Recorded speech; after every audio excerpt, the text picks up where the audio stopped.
திரையுலகத்தினுடைய தந்தை ஐயா இயக்குனர் கே. சுப்பிரமணியம் அவர்களுடைய 120வது பிறந்தநாள் விழா நிகழ்ச்சியிலே கலந்து கொள்வதை மகிழ்ச்சியாகவும் பெருமையாகவும் இருக்கிறேன். இந்த நிகழ்ச்சிக்கு என்னை தலைமை தாங்க அழைத்தமைக்காக ஐயா சுப்பிரமணியம் அவருடைய குடும்பத்தைச் சேர்ந்த அத்தனை பேருக்கும் என்னுடைய உளமார்ந்த நன்றியை உங்கள் கைதட்டல் மூலமாக அந்த குடும்பத்தில் தெரிவித்துக் கொள்கிறேன்.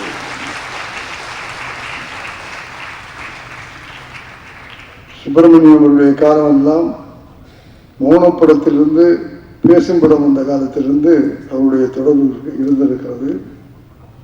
அவர்கள் செய்த சாதனைகள் எல்லாம் இந்த காலத்திலும் அது சரித்திரமாக பதிவு செய்யப்பட்டிருக்கிறது என்பதை ஒரு இயக்குனர் என்ற முறையில் உங்களிடத்தில் மகிழ்ச்சியோடு தெரிவித்துக் கொள்கிறேன். என்னை ஏன் தேர்ந்தெடுத்தார்கள் என்று நினைக்கிறேன். நான் கிட்டத்தட்ட 70 படங்களை இயக்கியிருக்கிறேன்.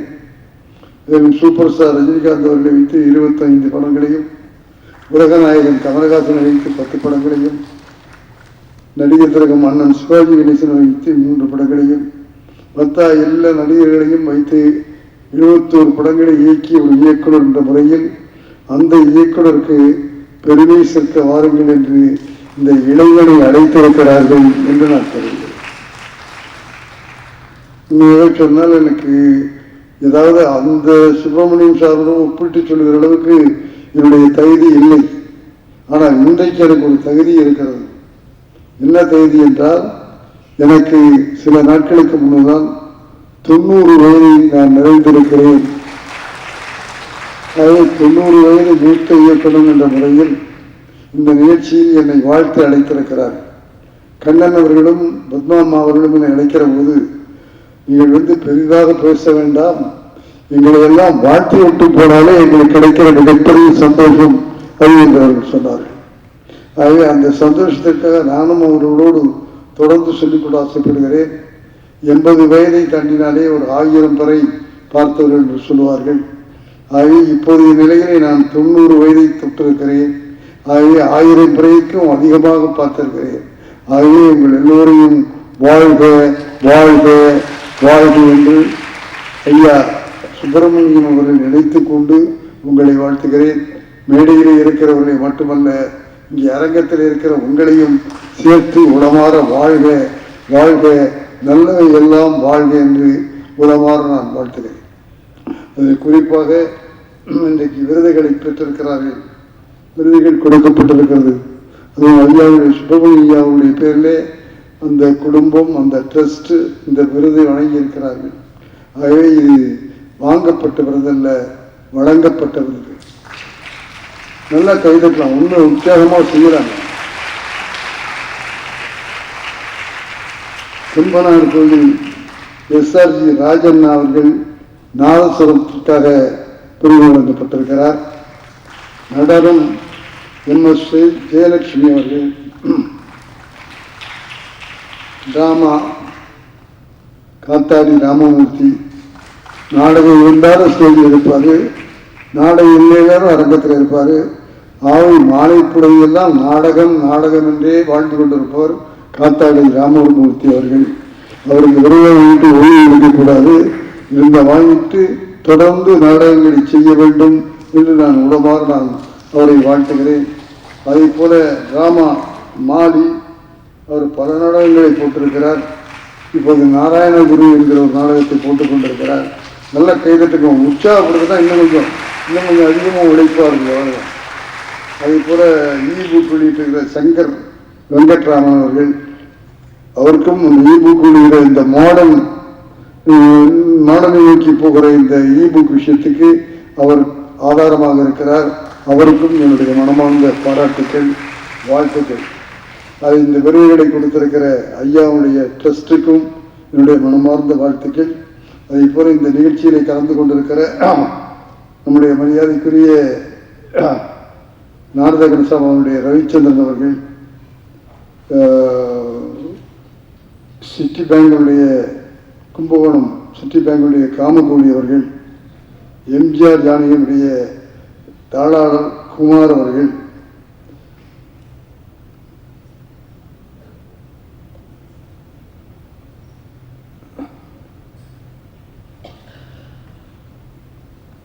தங்கப்பன், நம்முடைய ரஷ்யன் கல்ச்சரை சேர்ந்த தங்கப்பன் அவர்கள், இப்படி சிறப்பு விருந்தினர்களுக்கெல்லாம் என்னுடைய வணக்கங்களையும் வாழ்த்துக்களையும் தெரிவித்துக் கொள்ள ஆசைப்படுகிறேன்.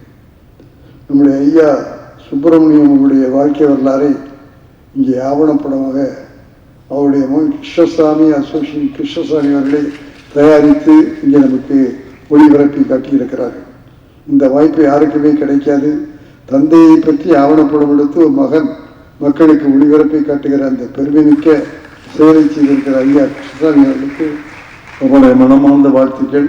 அந்த டீம், அந்த குழு, அந்த டெக்னீஷியன்ஸுக்கும் அவருடைய இயக்குனர் என்ற முறையிலே அவர்களையும் நான் மனமான வாழ்த்துகிறேன். ஐயா சுப்பிரமணியம் அவர்கள் வழக்கறிஞருக்கு படித்துவிட்டு கலைத்துறையில் ஈடுபட வேண்டும் என்ற விருப்பத்தோடு பம்பாய்க்கு சென்று ராஜா சாண்டோ என்று புதுக்கோட்டைக்காரர், அவர் பம்பாயில் போய் பெரிய டைரக்டராக பணியாற்றி கொண்டிருந்தார்.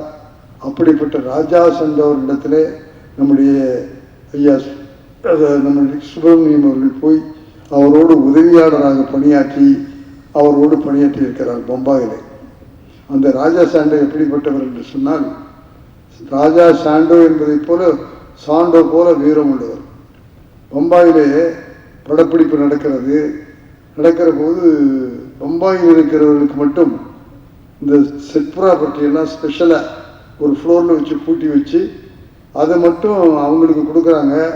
ஆனால் இந்த ராஜா சாண்டோ தமிழ் படம் எடுக்கிறாருங்கிறதுக்காக அவருக்கு அந்த பொருள்களை அவர்கள் கொடுப்பதில்லை பம்பாய்க்காரர்கள்.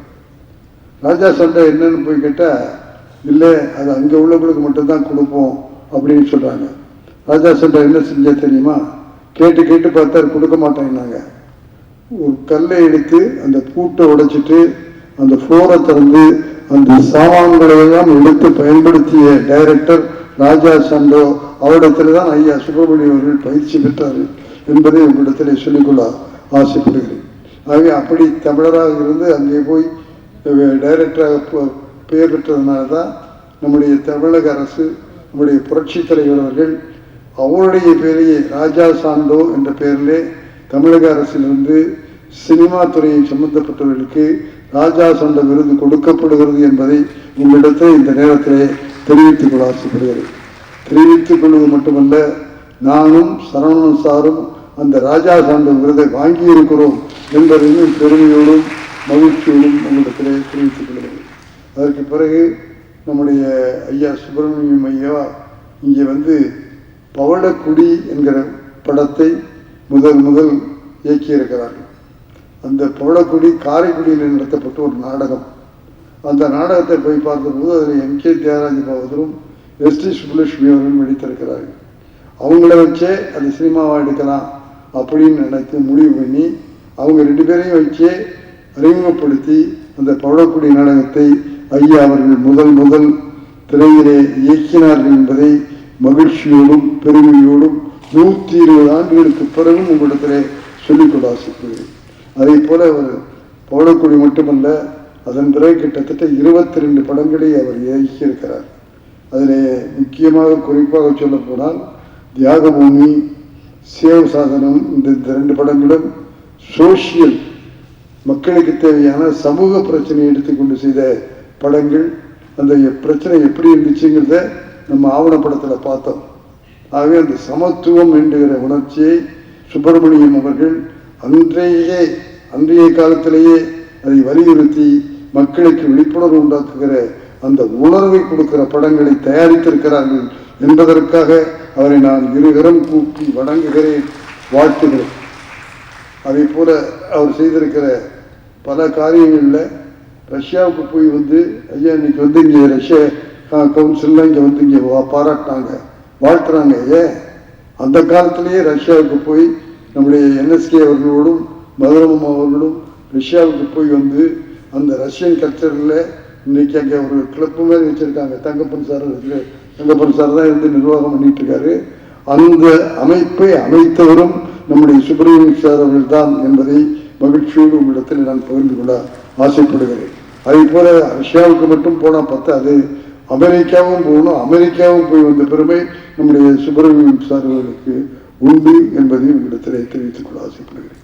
ஆகவே சுப்பிரமணியம் சார் செய்திருக்கிற திரையுலக சாதனையில் எங்களுக்கெல்லாம் சேம்பரில் சவுத் இந்தியன் சேம்பர் இதெல்லாம் உண்டாக்கி அந்த அமைப்புகளெல்லாம் ஏற்றிய பிறவையும் எங்கள் சுப்பிரமணியம் சாரிக்குத்தான் சேரும். இன்னைக்கு நாங்கள் சங்கம் வச்சுருக்கோம், சங்கத்தின் மூலியமாக குரல் எழுப்புகிறோம் அப்படின்னு சொன்னால் அந்த முதல் குரல் ஒலித்தவர் சுப்பிரமணியம் அவர்கள் என்பதை திரையுலகத்தின் சார்பில் நல்ல கைதட்டி அவருக்கு போய் கேட்கணும். இவ்வளவு வருஷம் கழித்து நம்ம பாராட்டிக்கிட்டு இருக்கிறோம், நன்றி சொல்லிட்டு இருக்கிறோம், அது கேட்கணும். அதுக்கு தான் இன்னைக்கு அவருடைய பிறந்த நாள். ஆகவே அந்த பிறந்த நாளில் அவரை வாழ்த்துகிறோம். திரையுலகத்தின் சார்பிலே நாங்கள் வாழ்த்துகிறோம். நான் என்னை கூப்பிட்டுருக்காங்க அப்படின்னா நான் திரையுலகத்தினுடைய எஸ்பி முத்துராமனாக நான் வந்து பார்க்கிறேன். திரையுலகத்தினுடைய பிரதிநிதியாக வந்து ஐயா சுப்பிரமணியம் சார் அவர்களை நான் வாழ்த்துகிறேன், பாராட்டுகிறேன். ஆகவே இன்றைக்கு விழா நடத்துகிறார்கள். விழா நடத்துகிறோம் என்பதல்ல, அவர் எப்படி சாதனைகளை எல்லாம் செய்தார், திரையுலகத்துக்கு என்னென்ன செய்தார், சமூகத்துக்கு என்னென்ன செய்தார் அப்படிங்கிறதெல்லாம் பார்க்கிற போது நிச்சயமாக அவர் ஒரு ரோல் மாடல். அவரை போல நாம் வாழ்ந்து இந்த உலகத்திலே பெயர் பெற வேண்டும் என்பதற்கு இந்த நிகழ்ச்சி இளைஞர்களுக்கு அது பாடமாக அமைய வேண்டும். அவர்கள்தான் ரோல் மாடல். அப்படி ரோல் மாடலாக இருக்க வேண்டும் என்பதற்காகத்தான் விழாவை நடத்துகிறார்கள். ஐ சுப்பிரமணியம் சாருக்கு நன்றி சொல்வது, அவரை பின்பற்றி அவரை போல வாழ்ந்து காட்டு சாதனைகளை படைத்தால்தான் நாம் அவருக்கு செய்கிற உண்மையான நன்றியாக இருக்கும் என்பதை இந்த மன்றத்திலே நான் பதிவு செய்து கொள்ள ஆசைப்படுகிறேன். ஐயா திரையுலகத்திலே மட்டும் சாதனை செய்யவில்லை, அவர் செய்திருக்கிற சாதனை இங்க பாருங்க. அவருடைய குடும்பம், இங்க குடும்பம் இத்தனை குடும்பத்தில் இத்தனை பேர் இங்க இருக்காங்க. நான் அம்மா பத்மாமாட்டையும் கண்ணன்ட்டையும் சொல்லி அந்த லிஸ்ட்டை வாங்கிட்டு வந்திருக்கேன். சுப்பிரமணியன் சார் விதைத்த விதையிலிருந்து இன்றைக்கு விருட்சமாக வளர்ந்திருக்கிறவர்கள் சாதாரண மனிதர்கள் அல்ல. அத்தனை பேரும் இந்த உலகத்தில் இந்த நாட்டில் முத்திரை பதிக்கிற திறனாளிகளாக திறமைசாலிகளாக இருக்கிறார்கள். அப்படி என்பதை சொல்லி இதுக்கெல்லாம் காரணம் அந்த அவர் போட்ட விதை, அந்த சுப்பிரமணியன் சார் போட்ட விதை. அந்த விதையில விழுந்த விருட்சங்கள் தான் இந்த மேடையில வைத்திருக்கிறார்கள். அவங்க பேரில மட்டும் நான் படிப்பதற்கு நீங்கள் அனுமதிக்க வேண்டும். ஏன்னா அவங்க எல்லாரும் உலகத்தில் தெரிஞ்சவங்க. ஆனால் கூட சுப்பிரமணியன் சாருடைய பிறந்த நாளில் அவருடைய வாரிசுகளை உங்களுக்கு மீண்டும் ஒரு முறை அறிமுகப்படுத்துவதன் மூலமாக சுப்பிரமணியம் செய்த சாதனைகளில் இந்த விருதுகளும் வேறுகளும் சாட்சியாக இருக்கிறார்கள் என்பதையும் உங்கள் மத்தியிலே பதிவு செய்து கொள்ள ஆசைப்படுகிறேன். இது மாதிரி ஒரு குடும்பம் அமைகிறது கஷ்டம். ஐயா குடும்பத்தில் இருக்கிற எல்லாருமே திறமைசாலியா இருக்காங்க. இருக்கிறத உங்களுக்கு சொல்றதுக்காகத்தான் நான் அவங்க பேரையெல்லாம் நான் உங்களுக்கு படிக்க ஆசைப்பட்டேன். அவருடைய முதல் மனைவி மீனாட்சி சுப்பிரமணியம், அவருடைய 4 மகன் 4 மகள். 2வது மனைவி எஸ்டி சுப்புலட்சுமி அவர்கள். லலிதா கிருஷ்ணமூர்த்தி பரதம் பயின்ற முதல் பெண்மணி, இந்தியிலே தேர்ச்சி பெற்றவர்கள்.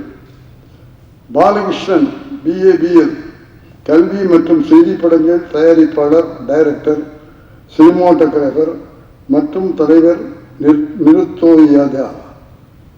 பாமா சுந்தரம் தமிழ் பல பாடல்கள் இயற்றியவர். இவரது மகன் ரகுராம் திரைப்பட நடனம் விளங்கினார். மகன் தாட்சியாயியும் நடனாசிரியை. அந்த அம்மாவுடைய பல நாடகங்களை நான் பார்த்துருக்கேன். அவங்க நாடகப்பள்ளியும் நடத்திக்கிட்டு இருக்கிறாங்க. SV ரமணன் எங்களோட அதிகமான தொடர்பு உள்ளவர். அவருடைய மனைவியர்களும் இங்கே வந்திருக்கிறார்கள். ஜெயஸ்ரீ பிக்சர்ஸ் பல திரைப்படங்களும் செய்தி மற்றும் விளம்பரப்படங்களும் எடுத்தவர். கவிதை மற்றும் இசையமைப்பாளர். புகழ்பெற்ற இசையமைப்பாளர் அனிருத் இவருடைய பேரன். கைதட்டு பண்ணீங்களா?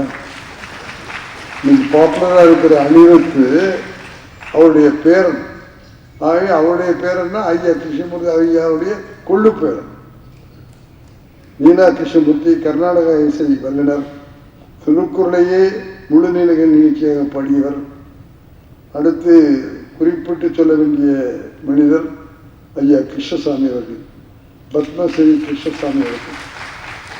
ஆவணப்படங்களுக்கே அவர் தான் இந்தியாவில் ஆவணப்படங்கள் எப்படி எடுக்க வேண்டும், எப்படி இருக்க வேண்டும் என்பதற்கு எடுத்துக்காட்டு மனிதராக, திறமை மனிதராக, இந்தியாவிலே சிறந்த தயாரிப்பாளராக, சிறந்த இயக்குநராக இருக்கிறவர் கிருஷ்ணசாமி சார் அவர்கள். நல்ல ஒரு முறை கைதட்டி அவரை உளமாற மனமாற வாழ்க்கையை. அவருடைய மனைவி மோகனா அவர்களும் அவருடைய பிள்ளைகள் அவ்வளவு பேரும் கிருஷ்ணசாமி அசோசியேஷனில் பணியாற்றி தொடர்ந்து கலை சேவை செய்து கொண்டிருக்கிறார்கள். ஆகவே அந்த பெருமக்களுக்கும் அந்த குடும்பம் ஒரு கடை பிரான்ச், அவர் நம்ம எப்படி ஐயா சுப்பிரமணியாவுடைய பிராஞ்சுன்னு இப்போ சொல்கிறோம், அந்த பிராஞ்சிலிருந்து வந்த பிராஞ்சு இந்த கிருஷ்ணசாமி. இந்த கிருஷ்ணசாமிக்கு இப்போ அவருடைய மனைவி அவருடைய மக்கள் அதெல்லாம் தொடர்ந்து அந்த ஆவணப்படங்கள் செய்து தொலைக்காட்சி படங்கள் செய்து இதெல்லாம் செஞ்சுட்டு இருக்கிறாங்க. ஆகவே அவங்களுக்கும் ஒரு முறை உளமாற கையெழுத்தி பாராட்டு. அடுத்து மரியாதைக்குரிய உலகமெல்லாம் சென்று நம்முடைய பரவத்தை பரப்பிக் கொண்டிருக்கிறவர் பத்மாம்மா போகாத நாடு இல்லை, அவருடைய சலங்கை ஒளி கேட்காத மக்கள் இல்லை. அந்த அளவுக்கு அவர்கள் சிறந்த முறையில் கலைப்பணியை செய்து கொண்டிருக்கிறார். அந்த விஷயத்தில் ஒரு முக்கியமான விஷயம் இன்னைக்கு சொல்லணும்னு ஆசைப்படுறேன். ஐயாவுடைய பிறந்த நாள் 120ஆம் நாளில் அந்த பத்மா சுப்பிரமணியம் அவர்களுக்கு கிடைத்திருக்கிற மிகப்பெரிய விருது, இந்தியாவுடைய விருது, பத்மபூஷன் விருது மாலை மறுநாள் அவருக்கு கிடைக்கப்படும். கைதுக்கு பத்தாது சார், பத்மபூஷன் இல்லை, பத்மஸ்ரீ பத்மசுத்தா எல்லாம் வாங்குவாங்க. அதே மாதிரி பத்மபூஷன் இந்த வருஷமே 4 பேருக்கு தான் கொடுத்துருக்காங்க.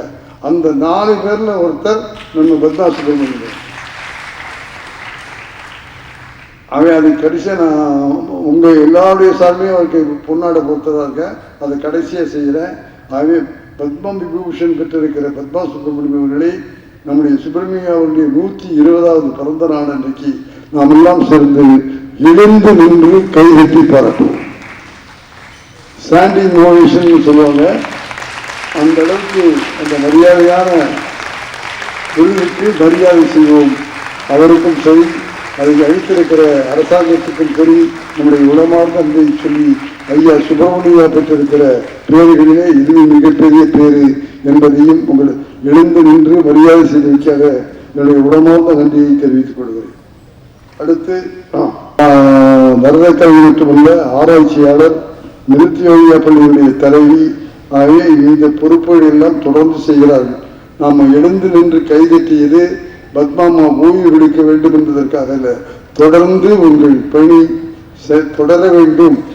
அதற்கு இந்த கைதட்டல் ஊக்கமாக அமைய வேண்டும், அதை தொடர்ந்து செய்ய வேண்டும் என்று எல்லோருடைய சார்பையும் நானும் அவர்களை கேட்டுக்கொள்கிறேன். அடுத்து ஜாம் சந்தஸ் 50 வருடங்களாக கனடா நாட்டிலேயே வசிக்கிறவர். ஏசியன் டெலிவிஷன் நெட்வொர்க் என்று நடத்தி கொண்டிருக்கிறார். 50 சேனல்களை கொண்ட டிவி நிறுவனம், பல பட்டங்களையும் வாங்கியவர். அடுத்து இசைமலமை ராம்ஜி, பிள்ளைங்களை எல்லாம் வச்சு மெல்லிசை கட்சி நடத்த முடியும் நடத்தி உலக புகழ் பெற்றவர் நம்முடைய ராம்ஜி அவர்கள். அவருக்கும் நம்முடைய மனமார்ந்த வாழ்த்துக்களையும் பாராட்டுக்களையும் தெரிவித்துள்ளது. ஆகவே அந்த சுப்பிரமணியம் என்கிற ஒரு மனிதனிடத்திலிருந்து இவருடைய வேர்களும் விழுதுகளும் உருவாகி இருக்கிறார்கள். ஆகவே இவர்களுக்காகவும் நாம் சுப்பிரமணிய அவருக்கு உளமார்ந்த நன்றியையும் வணக்கத்தையும் ஒரு கைதட்டல் மூலமாக தெரிவித்துக் கொள்வோம். ஆகவே உங்களுடைய பத்திரிகையாளர்கள் எல்லாம் வந்திருப்பார்கள், ஊடகங்களைச் சேர்ந்தவர்கள் எல்லாம் வந்திருப்பார்கள். அவர்களிடத்திலே திரையுலகத்தை சார்ந்தவர் என்ற முறையில் அவர்கள் காலத்தில் எவ்வளவு பொறுப்போடு திரைப்பட தொழில் இருந்தது, எப்படியெல்லாம் அது நடத்தப்பட்டது, திரைப்பட தொழில் வெறும் லாபம் வரக்கூடிய தொழிலாக அதை அவர்கள் செயல்படுத்தினார்கள். அன்றைக்கு இருந்தவர்கள் அப்படி திட்டமிட்டு பிளான் பண்ணி பட்ஜெட் போட்டு அந்த படங்களை எல்லாம் தயாரித்ததனாலே தான் வெற்றி படங்களை இந்த நாடு கொடுத்தது. ஆகவே அந்த அளவுக்கு அவர்கள் திறமையாக இருந்ததனாலே தான் நாம் வெற்றி பெற்றோம். சினிமா சூதாட்டமாக இருக்கு, சினிமா ரேஸ் கோர்ஸாக இருக்கு அப்படின்லாம் சொல்றாங்க. உண்மையாக சொல்றேன், சுப்பிரமணிய காலத்தில் இருந்ததை போல திட்டமிட்டு செயல்பட்டால் சினிமாவும் லாபம் தரக்கூடிய தொழில் என்பதை உங்களிடத்தில் பதிவு செய்து ஆசைப்படுகிறேன். நான் ஒரு மூத்த இயக்குநராக அறிவுரையாக அல்ல, அனுபவ உரையாக சொல்லிக்கொள்ள ஆசைப்படுகிறேன். அந்த காலத்தில் தயாரிப்பாளர்கள், விநியோகஸ்தர்கள், தியேட்டருக்காரர்கள் என்று 3 பிரிவு இருந்தது. ஆகவே தயாரிப்பாளர்கள் படங்களை தயாரிப்பாங்க, விநியோகஸ்தர்கள் படம் கொடுத்து அந்த விநியோகம் பண்ணுவதற்கு வாங்குவார்கள். அந்த விநியோகம் வாங்கின படங்களை தியேட்டருக்காரர்கள் வாங்கி ஓட்டுவாங்க. ஆகவே லாபமோ நட்டமோ 3 சாராருக்கு போய் சேரும். அப்படி பகிர்ந்து கொண்டார்கள். அப்படியெல்லாம் ஒழுங்கா திட்டமிட்டு செயல்பட்டதுனால தான் சினிமா லாபகரமான தொழிலாக இருந்தது என்பதை உங்களிடத்தில் சொல்லிக்கொள்ள ஆசைப்படுகிறேன். இன்னைக்கு சினிமா ஐசியூவில் இருக்குன்னு சொல்றாங்க. அதாவது இருக்குமா போயிடுமா அப்படின்னு பயப்படக்கூடிய அளவுக்கு சினிமா இருக்கு. அப்படி இல்லாமல் அவர்கள் சுப்பிரமணிய காலத்தில் எப்படி இருந்ததோ அதுபோல சினிமாவை ஒரு நல்ல தொழிலாக ஆக்குவதற்கு சினிமாக்காரர்களை நாமெல்லாம் சேர்ந்து முயற்சிக்க வேண்டியிருக்கும். அதற்கு வழியாக ஐயா சுப்பிரமணிய ஐயா போன்றவர்களை எல்லாம் பின்பற்ற வேண்டும் என்ற வேண்டுகோளை இங்கே இருக்கிற பத்திரிகைகள் சார்பாக, ஊடகங்கள் சார்பாக, தயாரிப்பாளர்கள், விநியோகஸ்தர்கள், தியேட்டர்காரர்கள் என்ற முறைகளை பிரித்து கொண்டு செய்தால் நிச்சயமாக நாம் வெற்றி பெற முடியும் என்ற இந்த செய்தியை இன்றைக்கு சுப்பிரமணியாவுடைய 120வது ஆண்டு பிறந்த நாள் செய்தியாக உங்கள் முன்னாலே பதிவு செய்து, ஆகவே இன்றைக்கல்ல இன்றைக்குமே சுப்பிரமணியா உலகத்திலே மறக்கப்பட மாட்டார். அவர்களெல்லாம் இருந்தும் வாழ்பவர்கள், இறந்தும் வாழ்பவர்கள்.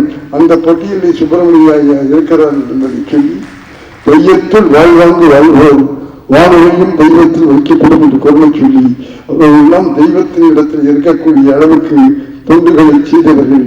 அதுபோல செய்தால் நாமும் அவர்களை போல வாழ முடியும் என்பதற்கு இந்த விழாவும் சாட்சியை சொல்லி வாய்ப்புகள் நன்றி கூறி உங்களின் அனைவருக்கும் மேடையில் இருக்கும் இருகரம் கூப்பி வணங்கி வணங்கி வணங்கி திரையுலகத்தின் சார்பில் வாழ்த்துக்களுக்கும் விடைபெறுகிறேன். வணக்கம்.